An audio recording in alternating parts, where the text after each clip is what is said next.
টাইমেটৰ বিশেষ অনুষ্ঠান star cement present powered by SPM IS একাডেমীৰ জনতাই কি কয় এই অনুষ্ঠানলৈ আপোনাক জনাইছো স্বাগতম। উপস্থিত আছো উজনি অসমৰ এটা গুৰুত্বপূৰ্ণ সমষ্টি মৰিয়নি সমষ্টিত। মৰিয়নি নকচাইত উপস্থিত আছো আৰু নকচাইত star cement present powered by SPM IS একাডেমীৰ সহযোগত জনতাৰ কথা মনৰ কথা আমি ভোটাৰৰ মনৰ কথা জানিবলৈ চেষ্টা কৰিম। যেহেতু স্থানীয় লোকসকল আছে আৰু স্থানীয় লোকসকলৰ পৰা আমি মতামত ল'ম, যিহেতু জনতাই কি ক'ব, ভোটাৰ ৰাইজে কি ক'ব, তেওঁলোকৰ মনৰ পতৰ আলম যে এই বৰ্ষত কিদৰে উন্নয়ন হ'ল, চৰকাৰখনৰ উন্নয়নৰ ওপৰত কিদৰে তেওঁলোক খতিয়ান দাঙি ধৰিব, সেই কথাবোৰ জানিবলৈ চেষ্টা কৰিম। যিহেতু মই আপোনালোকৰ ওচৰলৈ আহিছোঁ, আগন্তুক যিখন চৰকাৰ আছিল হিমন্ত বিশ্ব শৰ্মা চৰকাৰখনলৈ আপোনালোকে কিমান সুখী আৰু চৰকাৰৰ কাম কাজক লৈ আপোনালোকে কি অনুভৱ, কি মতামত আগবঢ়াব? বহুত সুখী হৈছো। বিজেপি চৰকাৰ অহাৰ পৰা আমাৰ বহুত সুবিধা হৈছে। মহিলাসকলে বিশেষকৈ বহুত সুবিধা হৈছে। তেওঁলোকে অৰুণোদয় আঁচনি দিছে, মহিলা উদ্যোমিতা আঁচনি দিছে, তাৰপিছত দিছে নিযুত মইনা আঁচনি। ছোৱালীবিলাকে যাতে পঢ়ি ভৱিষ্যত জীৱন গঢ়িব পাৰে, এনেকুৱা চৰকাৰেই আমাক লাগে। হিমন্ত বিশ্ব শৰ্মাৰ চৰকাৰখন মানে বহুত ভাল আৰু কি ক'ব। মৰিয়নি সমষ্টিৰ উন্নয়ন কেনেকুৱা হৈছে কি ক'ব? মৰিয়নি সমষ্টিৰো উন্নয়ন হৈছে। আমাৰ MLA বিধায়ক যিজন, তেওঁ বহুতেই কৰিছে, আৰু কৰিবলগীয়া আছে। আমাৰ পানীৰ অলপ অসুবিধা আছে, জল জীৱন আঁচনিটো হৈ পিনেও এইটো হোৱা নাই, সেইটো আমাৰ কাৰণে লাগে আৰু পুনৰবাৰ বিচাৰে আকৌ আমি পুনৰবাৰেই তেখেতক বিচাৰো, আমাক লাগে। মই আপোনাক আগলৈ আহিছো, কি ক'ব? আমাৰ তো হিমন্ত বিশ্ব শৰ্মাই বহুত কি কৰিছে, আৰু আমাৰ ৰূপজ্যোতি কুৰ্মী এই মৰিয়নি সমষ্টিৰ পৰা বহুত আগবাঢ়াই আছে।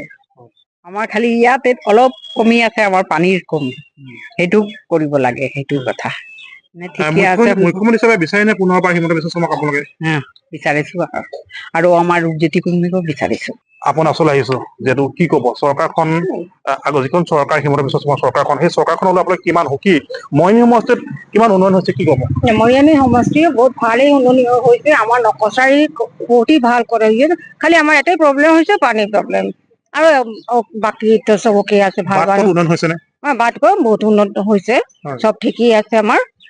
আৰু ইয়াতে থাকিলে আৰু মই ভাবো আৰু উন্নতি পাম, আৰু কিবা ভাল কাম আমি পাম। হিমন্ত বিশ্ব শৰ্মাক পুনৰবাৰ আপোনালোকে মুখ্যমন্ত্ৰী হিচাপে বিচাৰে নে? বিচাৰো 100 টাইম বিচাৰো, একদম বহুত ভাল। এইটোৱে আমাৰ। মই আপোনাৰ ওচৰলৈ আহিছো, কি কয় বাট পথ পকী হৈছে নে?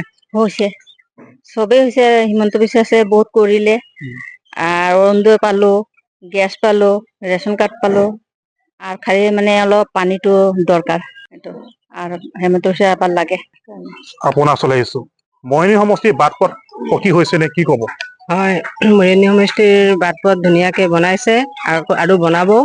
আমি ৰূপজ্যোতি কুৰ্মী ছাৰক আপোনালোকৰ চেনেলৰ যোগেদি ধন্যবাদ দিছো, আৰু নেক্সট টাইম মানে আমি ৰূপজ্যোতি কুৰ্মী ছাৰকে বিচাৰিছো।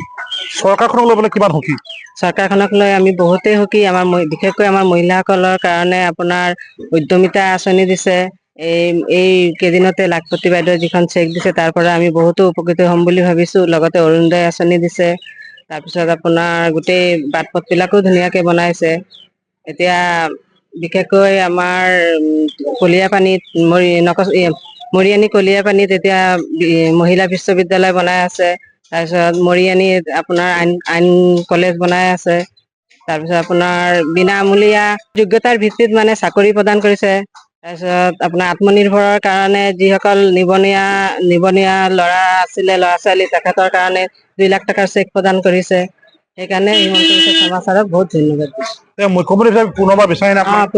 এশবাৰ বিচাৰো, এখেতে যাতে আকৌ পুনৰবাৰ মুখ্যমন্ত্ৰী হৈ আহে। আপোনাৰ ওচৰলৈ আহিছো, মৰিয়নি সমষ্টিৰ বাট পথ পকী হৈছে নে কি ক'ব? পকী হৈছে। মৰিয়নি সমষ্টিৰ বাট পকী হৈছে, ৰাস্তা ভালেই হৈছে, আৱৰ্জনা চব সুবিধা পালো আমি। এতিয়া আৰু তেওঁকে বিচাৰিছো, মৰিয়নি সমষ্টি ৰূপজ্যোতি কুৰ্মীকে থাকক, আৰু আমি এইটোৱে মানে আশা কৰিছো তেওঁ থাকক। হিমন্ত বিশ্ব শৰ্মাৰ ক্ষেত্ৰত কি ক'ব?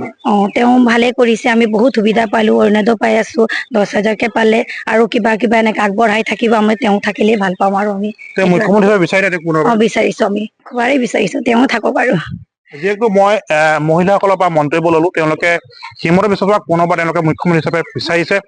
মৰিয়নি সমষ্টিৰ বিধায়কক তেওঁলোকে পুনৰবাৰ বিধায়ক হোৱাটো তেওঁলোকে কামনা কৰিছে। পুৰুষ আছে, মই পুৰুষসকলৰ মতামত চেষ্টা কৰিম। যিহেতু আপোনাৰ ওচৰলৈ আহিছো, কি ক'ব মৰিয়নি সমষ্টিৰ উন্নয়নৰ ক্ষেত্ৰত আপোনাৰ মতামত কি আগবঢ়াব? নমস্কাৰ, প্ৰথমে টাইমেটক মই ধন্যবাদ জনাইছো। আমাৰ মৰিয়নি সমষ্টিত আমাৰ সন্মানীয় যিজন বিধায়ক ৰূপজ্যোতি কুৰ্মী ডাঙৰীয়াদেৱে, তেখেতে আমাৰ মৰিয়নি সমষ্টিত বহুতখিনি কৰিছে, আৰু তেখেতে বহুত কৰিবও। আৰু দ্বিতীয়তে মাননীয় মুখ্যমন্ত্ৰী হিমন্ত বিশ্ব শৰ্মা ডাঙৰীয়াৰ নেতৃত্বত আমাৰ বিজেপি চৰকাৰখনে যথেষ্ট কাম কৰিছে। সবল তেওঁৰ বলিষ্ঠ পদক্ষেপ আছে। কোনো পইচা টকা নিদিয়াকৈ নিযুক্তি দিছে, স্বচ্ছ নিযুক্তি প্ৰদান কৰিছে, সেইখিনি কৰিছে। তাৰপিছত আমাৰ চৰকাৰে এতিয়া নতুনকৈ এটা আশ্বাসো দিছে যে এইবাৰ আহিলে তেওঁলোকে বিনামূলীয়াকৈ দালি, চাউল, চেনি, নিমখৰ পৰা মিঠাতেলো তেওঁলোকে দিব, সেইটো সম্পূৰ্ণ বিনামূলীয়া হ'ব। সেইখিনি আমাৰ কাৰণে খুব ভাল কথা। আমাৰ দুখীয়া মানুহৰ কাৰণে এইটো এটা ডাঙৰ পদক্ষেপ, কাৰণ আমাৰ দুখীয়া মানুহে সেইখিনি পোৱাৰ পাছত আমাৰ সেই দুখীয়া মানুহে চলিবৰ কাৰণে বহুত হৈ যাব। দ্বিতীয়তে চাহ শ্ৰমিকৰ ভূমি পাট্টা, আজি 200 বছৰলৈকে কোনো সেই চাহ শ্ৰমিকৰ কথা চিন্তা কৰা নাছিলে, কিন্তু আজি হিমন্ত বিশ্ব শৰ্মা ডাঙৰীয়াৰ নেতৃত্বত চৰকাৰখনে সেই চাহ শ্ৰমিকসকলক ভূমি পট্টা প্ৰদান কৰিছে। সেইটো এটা ডাঙৰ পদক্ষেপ লৈছে। সেইকাৰণে তেখেত আমাৰ কাৰণে সন্মানীয় আৰু নমস্য ব্যক্তি। আৰু আমি বিজেপি চৰকাৰখনে বিচাৰো আৰু আগন্তুক দিনতো মাননীয় মুখ্যমন্ত্ৰী হিমন্ত বিশ্ব শৰ্মাক আমাৰ ইয়াত মুখ্যমন্ত্ৰী হিচাপে আমি বিচাৰো। আৰু দ্বিতীয়তে ৰূপজ্যোতি কুৰ্মী ডাঙৰীয়াকো আমি ধন্যবাদ জ্ঞাপন কৰিছো, তেখেত যথেষ্ট কৰিছে। কিন্তু আমাৰ ইয়াত এটা সমস্যা হৈ গৈছে, আমাৰ জনসাধাৰণৰ এটা ডাঙৰ সমস্যা সেইটো হ'ল পানীৰ, খোৱা পানীৰ যোগানটো। আৰু তেখেতে আমি তেখেতক আমি কেইবাবাৰো এই বিষয়ে আমি জনাইছিলো, কৈছো, আৰু তেখেতে আমাক আশ্বাস দিছে যে এই পানীৰ ব্যৱস্থা তেওঁ অতি সোনকালেই সমাধান কৰি দিব। নিশ্চয়। মই আপোনাৰ ওচৰলৈ আহিছো, কি ক'ব চৰকাৰখনক লৈ আপোনাৰ কিমান সুখী? 100% সুখী। বৰ্তমান এই চৰকাৰৰ বাহিৰে বিকল্প নাই বুলিয়েই মই ভাবো। নিশ্চয়। কাৰণ বিজেপিৰ দিনত আমি যি সুবিধা পালো, মোৰ আজি 85 বছৰ হ'ল, মই দেখিছো তেনেধৰণৰ কাষত থিয় হোৱা কোনো এজন বিধায়ককো নাপালো বা এজন মুখ্যমন্ত্ৰীকো নাপালো। দৰিদ্ৰৰ কাষত বহা বিধায়কজনেই পালো, ৰূপজ্যোতি কুৰ্মী। তেওঁ প্ৰত্যেকৰ ঘৰলৈ যায়, সুখত দুখত, কীৰ্তনে, মানুহ মৰিলে, খেলা ধূলা আদি তেওঁক সহ দল হিচাপে বা এনেকেও খেলতো তেওঁক পাওঁ। উন্নয়ন হৈছে, যথেষ্ট উন্নত। বাগানতো গ'লে হেন্দুলীয়া পথ বুলিব পাৰিব। গ্ৰাম্যাঞ্চলতো হৈছে। দুই এটা বাট যদি আছে নকছাৰী মৌজাত, নহ'লে চাৰিওফালে পকী ৰাস্তাই পাব আপোনালোকে। কোনোবা বিধায়ক হিচাপে তেওঁক বিচাৰেনে? নিশ্চয় বিচাৰো। মুখ্যমন্ত্ৰী বিচাৰে? তেওঁক বিচাৰিমেই, নিশ্চয় বিচাৰিম। মুখ্যমন্ত্ৰী কি কৰা নাই আমাৰ কাৰণে কওকচোন বাৰু? মুখ্যমন্ত্ৰী বিচাৰে? বিচাৰো, নিশ্চয় বিচাৰো।